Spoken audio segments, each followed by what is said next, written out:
에베소서 2장 끝머리에 가면은 이방인과 유대인들이 그리스도 안에서 하나의 교회로 지어져 간다라고 말씀을 하고 있습니다. 유대인과 이방인이 그리스도 안에서 하나 될 수 있는 비결은 성령으로 하나가 되고 그리스도 예수로 하나가 된다라고 말씀을 했습니다. 그리고 왜 유대인과 이방인들이 하나가 되어서 하나님의 성전을 지어가냐? 하나님이 거하실 처소가 되기 위함이다 라고 이렇게 마무리가 되었습니다. 이제 3장에 들어가서 바울은 말합니다. 이방인과 유대인의 차별이 없어졌고 이방인과 유대인들이 이제 하나님 안에서 동등한 하나님의 시민이고 하나님의 백성임을 이 바울이 증거하고 있습니다. 이것은 내 말이 아니고 하나님의 뜻이다 라는 얘기를 3장에서 지금 하고 있습니다. 1절을 보면은 바울은 이방인을 위한 사도다라고 말하고 있어요. 그리고 이방인을 위한 사도의 직분을 감당하다가 옥에 갇혔다라는 말씀을 하고 있습니다. 이러므로 그리스도 예수의 일로 너희 이방인을 위하여 갇힌 자 된 나 바울이 말하거니와 라고 이렇게 말씀하고 있는 게 그거예요. 바울이 이방인을 위한 사도다. 그 그리스도의 사도의 일을 감당하다가 감옥에 갇혔다라는 지금 얘기를 하고 있는 거죠. 그러니까 바울이 이방인들을 얼마나 사랑하는 사람인지 그들에게 하나님의 복음을 전하도록 택함받은 사람이다라는 것을 얘기를 하고 있어요. 그 일을 감당하다가 옥에 갇혔대요. 그러니까 이방인, 에베소에 있는 이방인 그리스도인들은 바울이 자기들을 얼마나 사랑하는지를 알아라는 거죠.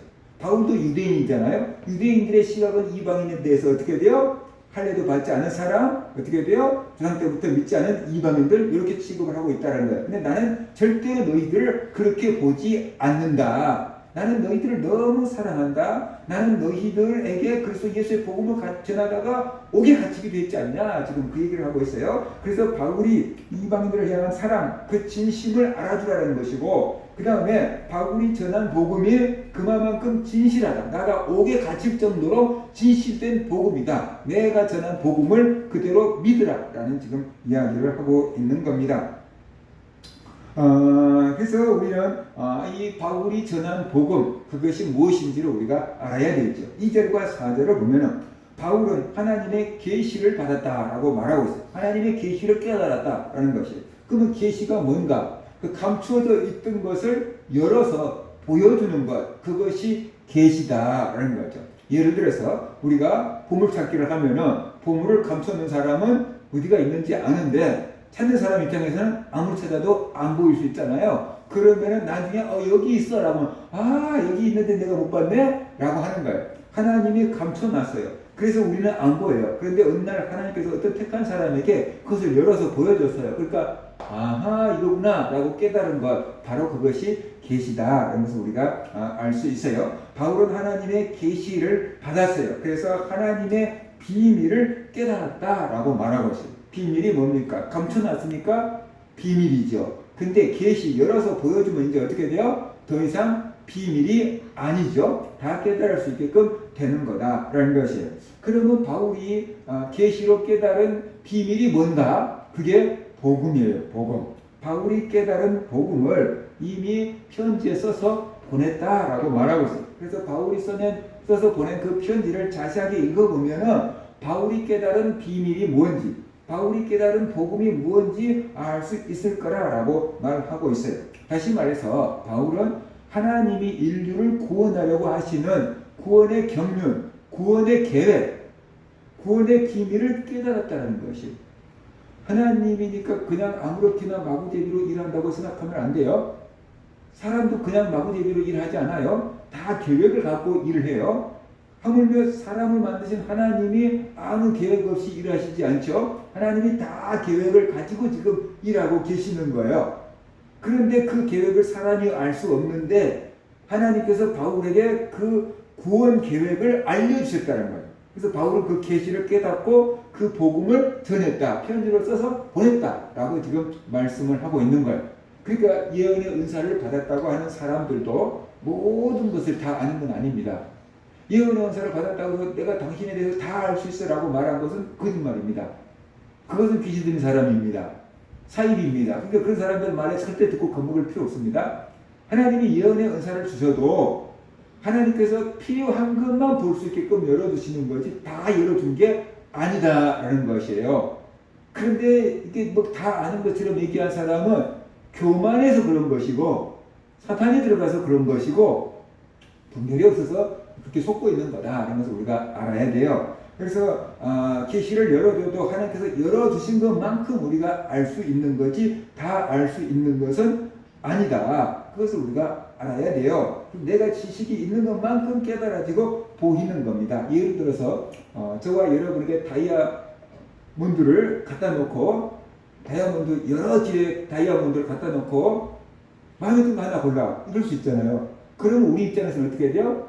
제일로 예쁘거나 제일로 크거나 그걸 모르겠죠. 우리 입장에서는 제일로 예쁘거나 제일로 크거나 하는 걸 모르겠죠. 근데 다이아몬드도 원석에 따라서 가공되는 것에 따라서 질이 굉장히 다르대요.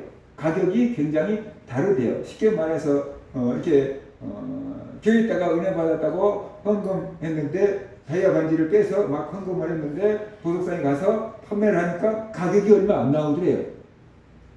그러니까 쉽게 말하면 비싼 다이아가 아니었다는 거죠. 근데 이제 진짜 비싼 다이아는 그것도 감정서가 있대요. 진짜 비싼 다이아는 품질 감정서가 있대요. 이런 것들은 나중에 팔아도 돈을 제값을 받는데 그렇지 않는 것은 내가 산 것보다 훨씬 적게 이제 쳐준다는 거예요.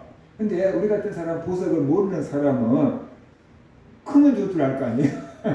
근데 사실 보면은 그게 가격이 안 나간 것일 수 있잖아요. 우리는 볼 줄을 모르니까 뭐가 좋은 건지 뭐가 비싼 건지 모른다는 거예요. 그래서 하나님이 뭔가를 열어줘도 내가 하나님에 대해서 영적인 것에 대해 지식이 있는 것만큼 보이는 거지 다 알려지는 것은 아니다. 그러면서 우리가 알아야 돼요. 그 비밀이 깨달았는데 바울은 하나님의 계시로 하나님의 구원 계획을 깨달았어요. 그것을 편지로 써서 에베소 교회에 보냈어요. 그러니까 그 편지를 자세히 살펴보라는 것이 그러면 하나님의 구원 계획을 알게 될 거라는 거예요. 우리가 신앙생활을 하면서 올바른 구원론이 정립이 되어 있어야 합니다. 그러면 잘못된 사람들이나 이단들에게 흔들리지 않게 됩니다. 우리 예수 믿는 사람들은 교회에 왜 나온가 그러면은요. 구원받기 위해서 교회 나오고요. 복받기 위해서 교회 나옵니다. 그게 큰 이유예요. 교회 다니는 사람들 이유. 그러면 이단에 빠진 사람들이 왜 이단에 빠졌냐 그러면 그들은 한 가지예요. 구원받기 위해서. 이단에 빠진 사람들이 기존 교회 성도들처럼 복받으려고 이단에 빠진 사람들은 거의 없습니다. 그들은 오직 구원받기 위해서 거기 빠졌습니다. 그럼 왜 거기 빠졌냐 그러면 거기에서만 구원을 준다고 하니까. 거기에만 구원이 있다고 하니까. 그러니까 이 세상의 복은 아무것도 아니라고 생각합니다. 왜? 곧 끝난다고 하니까. 이 세상은 곧 끝난다고 하니까 아무것도 아니라고 생각합니다. 그래서 학교도 그만두고 직장도 그만두고 가정도 그만두고 다 거기가 있는 겁니다. 구원을 얻기 위해서 거기가 있는 겁니다. 근데 구원론이 정립되어 있지 않기 때문에 기존의 교회를 다녔던 사람들이 다 이단에 넘어가 있는 거예요. 이게 뭐가 제대로 된 구원인지를 모르기 때문에 거기에 빠져 있는 것이. 그래서 제대로 된 교회를 다닐 때 우리가 올바른 구원론이 정립이 되어 있어야 한다는 것입니다. 에베소 3장 5절을 표준 세번역은 이렇게 쉽게 번역을 합니다. 지나간 다른 세대에서는 하나님께서 그 비밀을 사람의 아들들에게 알려주지 않으셨는데 지금은 그분의 거룩한 사도들과 예언자들에게 성령으로 계시해 주셨습니다. 라고 이렇게 말하고 있어요. 그러니까 쉽게 말하면 구약의 유대인들에게는 이 복음의 비밀을 하나님께서 열어주지 않았다는 거예요. 유대인들, 구약 시대에는 이게 덮어져 있었다는 거예요. 그러니까 못 깨달았다는 거예요. 근데 신약시대에 와서 예수님이 오셔서 12사도와 그리고 신약시대 예언자들에게 하나님께서 그 구원의 비밀을 어떻게 해요? 열어서 보여주었다라는 것이에요. 그래서 바울이 그 비밀을 이제 어떻게 해요? 깨달았다. 그 얘기를 지금 하고 있는 겁니다. 그러면은 이 바울이 깨달은 구원의 복음이 누구에게서 배운 거냐? 누구에게서 배운 게 아니다. 하나님이 직접 가르쳐 주신 거다. 라고 말하고 있어요. 그래서 갈라디아서를 보면은 바울이 그 이야기를 이렇게 하고 있습니다. 갈라디아서 1장 11절 12절 형제들아 내가 너에게 알게 하노니 내가 전한 복음은 사람의 뜻을 따라 된 것이 아니니라. 이는 내가 사람에게서 받은 것도 아니요 배운 것도 아니요 오직 예수 그리스도의 계시로 말미암은 것이라. 분명히 갈라디아서에서는 바울이 예수 그리스도에게 계시를 받아서 구원의 복음을 깨달았다라고 말씀하고 있어요. 사람들에게 배운 게 아니다라고 얘기를 하고 있잖아요. 하나님께서 직접 받은 거다. 그러니까 그만큼 확실하고 분명한 거다라고 말씀을 하고 있어요. 그리스도 예수의 복음을 바울이 깨달았어요. 그런데 그가 깨달은 복음이 사도들, 베드로, 요한, 야고보 뭐 이런 사도들이 전한 복음과 똑같았어요. 그게 이제 중요한 겁니다. 사도들은 예수님이 살아계실 때 직접 어떻게 돼요? 듣고 배웠어요. 그리고 성령 받아서 깨달았어요. 그리고 자기들이 예수님한테 듣고 배운 거, 성령 받아 깨달은 것을 열심히 전했어요. 바울은 다메섹 땅에서 부활하신 예수님 만나고 이게 아라비아로 가서 기도하다가 주님으로부터 계시를 받고 깨달았어요. 이방인들을 위해서 열심히 선교했어요. 나중에 예루살렘에 가가지고 바울이 사도들 앞에 자기가 전한 복음을 쫙 얘기합니다.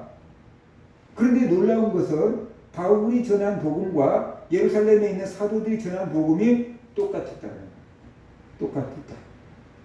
그러니까 예루살렘에 있는 사도들이 저 사람은 이방인을 위해서 부름받은 사도구나라는 것을 인정하게 됐고 예루살렘 사도들이 바울에게 교제의 악수를 했대요. 교제의 악수를 했다는 사람 소리는 뭐냐 그러면 니도 우리와 같은 주의 일꾼이구나. 네가 전한 복음이나 우리가 전한 복음이나 똑같아 라고 인정을 했다는 것이. 이것을 갈라디아서 2장 6절에서 9절에 말씀합니다. 유력하다고 하는 이들 중에 이렇게 원사도들을 말합니다.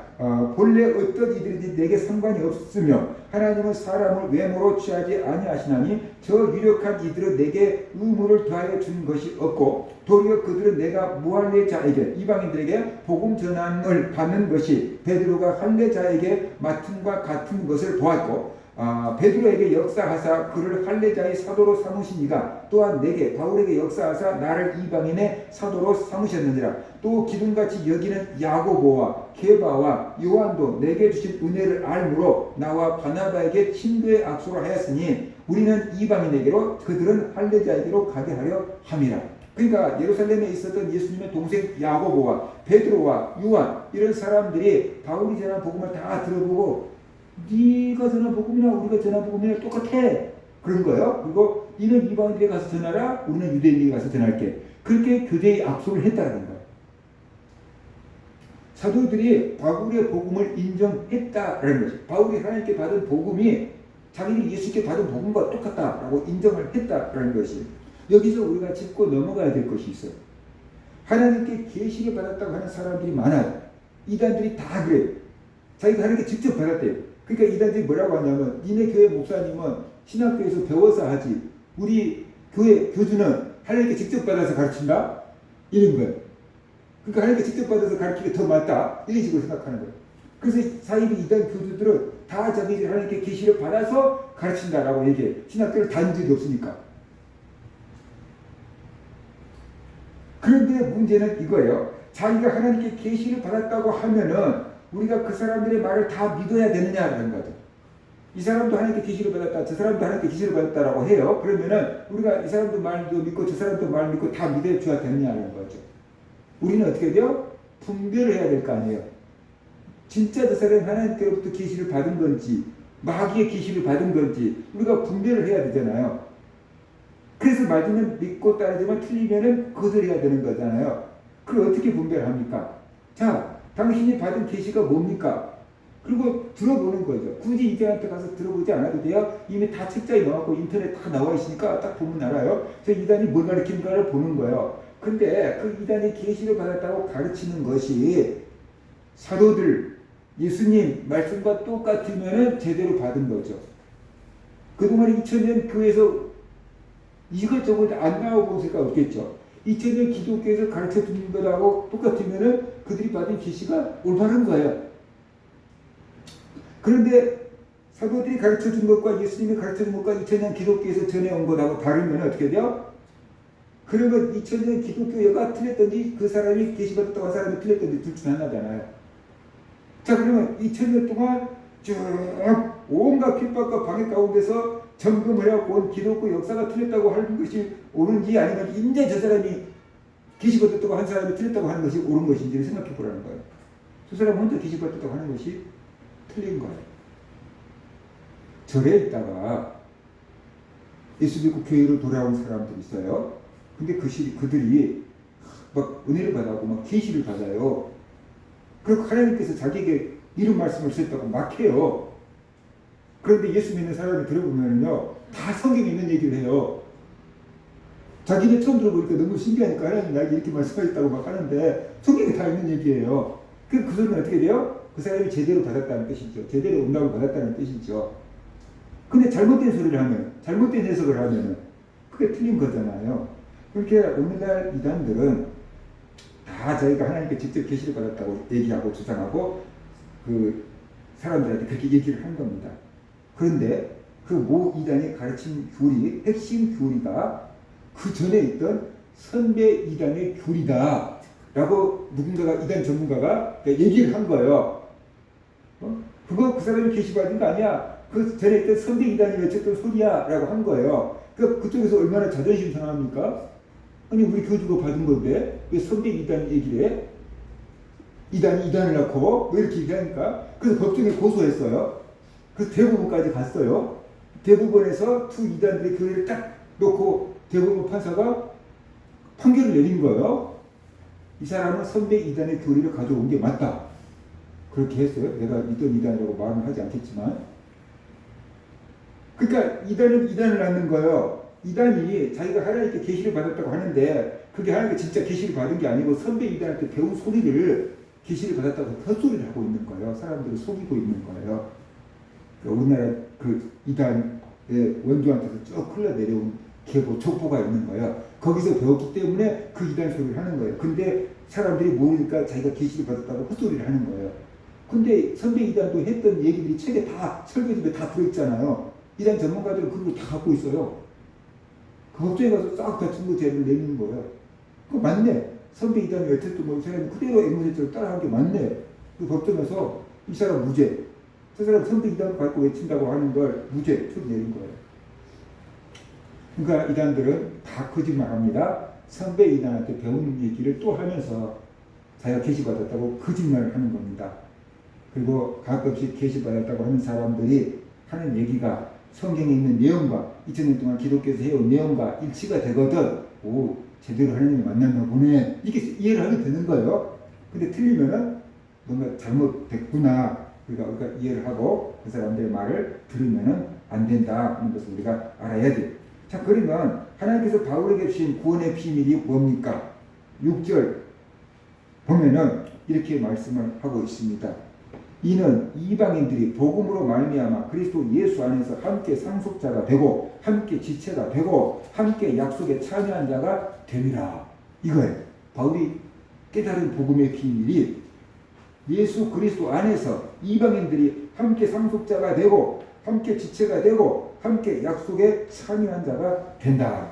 이방인들이 유대인과 함께 하나님의 유업을 물려받은 상속자가 되고 이방인들이 유대인과 함께 그리스도 예수의 지체가 되고 이방인들이 유대인들과 함께 하나님의 약속을 아브라함 때부터 이어져온 그 약속의 유업을 받을 사람들이 된다라는 것이 이방인들이 구원에 대한 이방인 구원에 대한 하나님의 계시를 받은 것. 구약시대 이스라엘 사람들은 유대인만 구원을 받는다고 생각을 했어요. 그런데 바울에게 열어준 계시는 하나님이 이방인도 유대인과 똑같이 구원의 바늘에 세운다. 그 얘기를 해주고 계셨다라는 것이. 그러면 어떻게 이방인들이 이렇게 유대인들과 같은 상속자가 되고 지체가 되고 약속에 참여할 수가 있는가?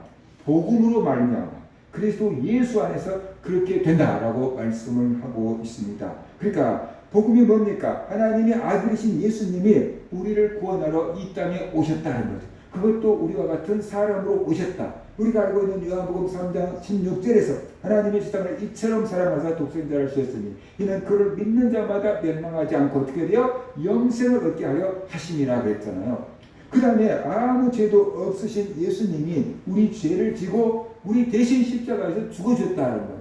그것이 복음의 내용이잖아요. 이사야서 53장인 이사야 선지자가 예수님이 태어나기 700년 전에 십자가를 바라본 것처럼 외쳤잖아요. 그가 찔림은 우리의 허물 때문이요 그가 상함은 우리의 죄악 때문이라. 그가 징계를 받음으로 우리는 평화를 누리고 그가 채찍에 맞음으로 우리는 나음을 받았도다. 우리는 다 양 같아서 그를 행하여 각기 제 길로 갔거늘 여호와께서는 우리 모두의 죄악을 그에게 담당시키셨도다.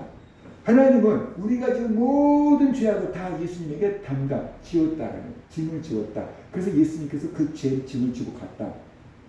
그 얘기하고 있잖아요.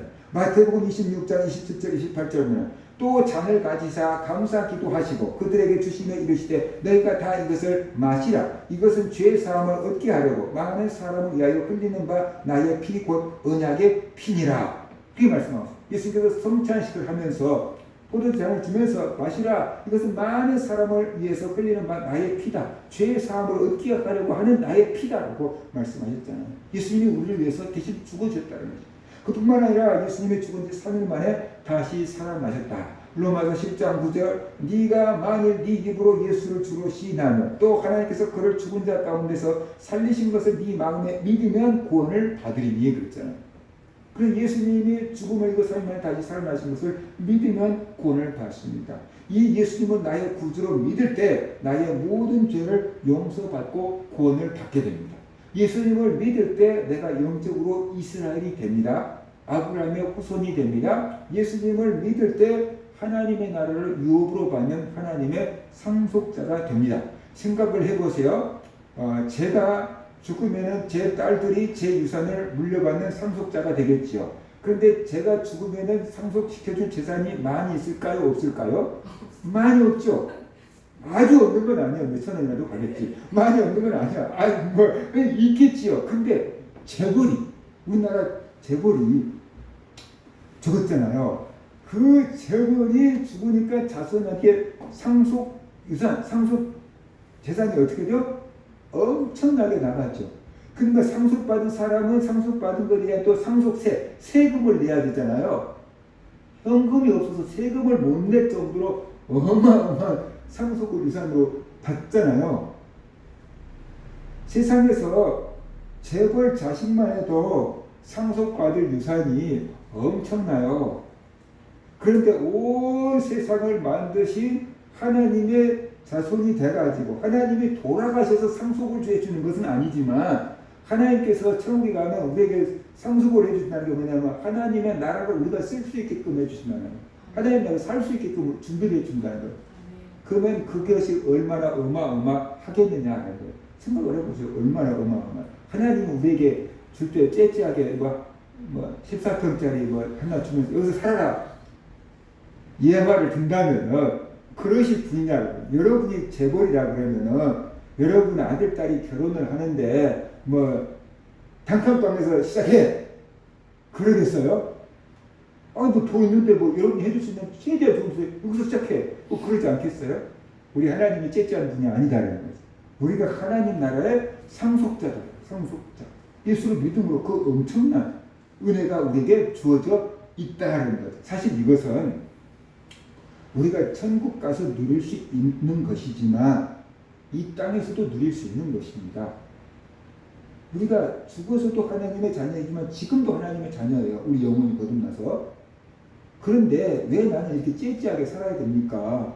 하나님이 나한테 왜 이렇게 복을 안 줍니까? 그것은 하나님이 복을 안 준 게 아니고 우리가 하나님이 주신 복을 받아서 누릴 수 있는 믿음이 안 돼 있기 때문에 그런 거예요.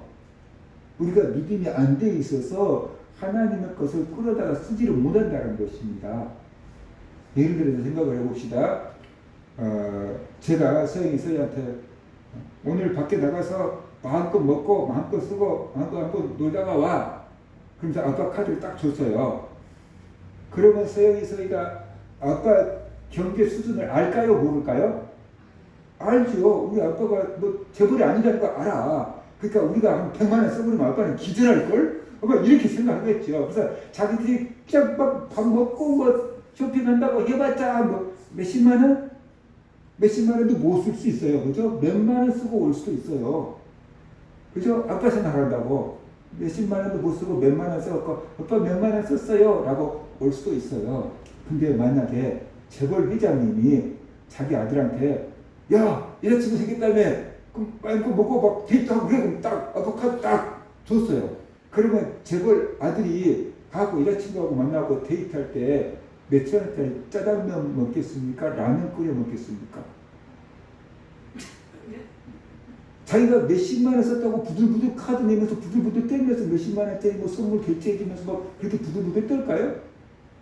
몇백만 원짜리든 몇천만 원짜리든 이 사람은 전혀 부들부들 떨지 않고 다이아 반지도 사줄 수 있고 뭐 밍크코트도 사줄 수 있고 뭐 명품백도 사주는데 전혀 이 사람은 손이 부들부들 떨리지 않으면서 결제해 주세요 이렇게 할 거예요. 왜냐하면 누가 해? 자기 아버지가. 근데 자기 아버지는 충분히 그 정도 결제할 수 있는 능력이 있다고 믿으니까 안 떨고 하는 거예요. 근데 우리 애들한테 그렇게 하려면 부들부들 우리 아빠 부도나면 어떻게 하고 부들부들 이게 떨 거예요. 못 할 거예요. 그렇죠? 우리가 하나님이 제 수준이 아니고 재벌 수준을 뛰어넘는 창조주 수준이에요. 우리가 하나님의 아들이고 딸이에요.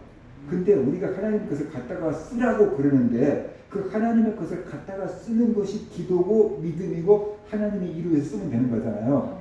근데 우리가 믿음이 없어서 못한다는 거예요. 예를 들어 생각해 봅시다. 저희 교회 형편이 뻔한데 갑자기 내가 우리 교회 땅 사갖고 건물 짓습니다. 하나님이 천지를 만드신 하나님 아닙니까? 우리 교회 가장 비싼 곳에다가 땅을 사갖고 교회를 짓겠습니다. 라고 하면 성도들이 목사님 미쳤나 보다. 그럴 거 아니겠습니까? 제가 갑자기 그런 믿음이 생기겠습니까? 안 생기는 거죠. 근데 지금 내 믿음 상태에서 우리 교회보다 좀 더 큰 데로 옮겨가겠습니다. 그 정도는 한번 해볼 수 있겠죠. 내 믿음이 그 정도밖에 안 된다는 거예요. 이렇게 조금씩 큰다는 거예요. 그래서 재벌 자식들은 돈에 대한 두려움이 없는 교육을 시킨 거예요. 몇백만 원, 몇천만 원, 몇 억짜리 갖고 부들부들 떨면 재벌 자식으로 살아갈 수가 없대요. 그 돈에 대해서 전혀 두려워하지 않는 교육을 시킨 거예요.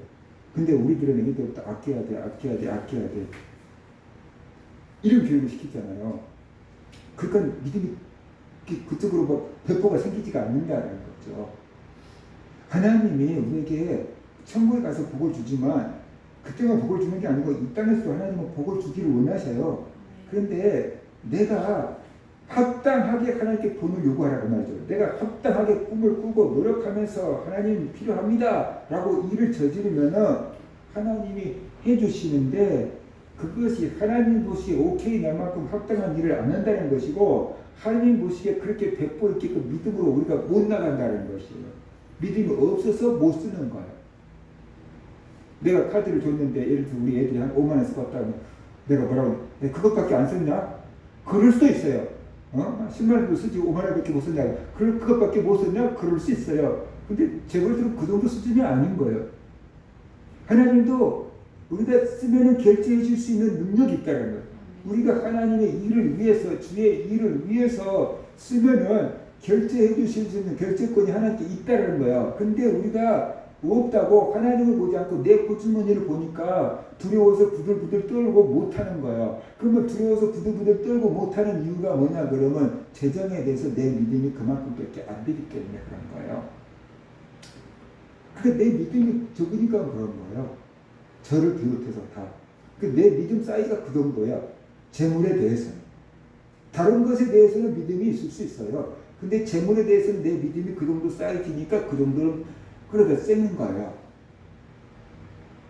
그러면 여러분 자녀들이 밖에 나가서 갑자기 뭐 남의 집에 뭐 물건을 깼다라고 하면 여러분이 물어줄 거 아니에요. 내가 물어줄 수 있는 한도 내에서는 물어줄 거 아니에요. 그게 부모가 할 일이니까. 그렇죠? 남의 집에 자동차를 스크래치를 냈다. 그럼 내가 가서 고치는 비용을 줘야 될 거 아니에요. 하기를 몰라 그러면. 그죠? 우리가 하나님의 자녀인데 우리가 사고를 쳤다. 그러면 그 사고를 메꿔야 될 분이 누구냐 그러면 하나님인 거잖아요. 근데 사고를 친 게 꼭 나쁜 짓을 사고 친 게 아니고 주님의 나라를 위해서 내가 사고를 저질러 버렸다. 주님의 나라를 위해서 뭐 선교를 하기 위해서 복음을 전하기 위해서 하나님 나라를 뭐 세우기 위해서 내가 큰 일을 저질렀다. 그러면 그걸 책임져야 될 분이 하나님이잖아요. 그럼 하나님 책임져 줄 것을 믿고 나가였잖아요. 근데 우리는 그 믿음이 안 생기잖아요. 그래서 못하는 거죠. 그러면 하나님이 안 준 게 아니고 우리가 못 갖다 쓴 거예요. 못 갖다 쓴 거예요. 우리가 하나님의 상속자인데 못 갖다 쓴 거. 그러니까 현실이 어렵고 돈이 없는 게 아니고 믿음이 없는 거죠. 믿음이 없는 거죠. 그래서 우리의 믿음을 키워야 되는데 갑자기 그 믿음이 안 큰다니까요. 갑자기 1,000원 쓰는 애가 뭐 1,000만 원을 쓰라고 그러면 무서워서 못 써요. 그러니까 1,000원 쓰는 애는 10,000원 쓰고 10,000원 쓰는 애는 막 이렇게 10만 원 쓰고 10만 원 쓰는 100만 원 쓰고 이 식으로 좀 더 키워가는데 나를 위해서 그렇게 쓰라는 게 아니에요. 하나님을 위해서, 이웃을 위해서 쓰라는 거죠. 그럴 때 하나님께서 채우시고 공급하신다. 그런 뜻이에요.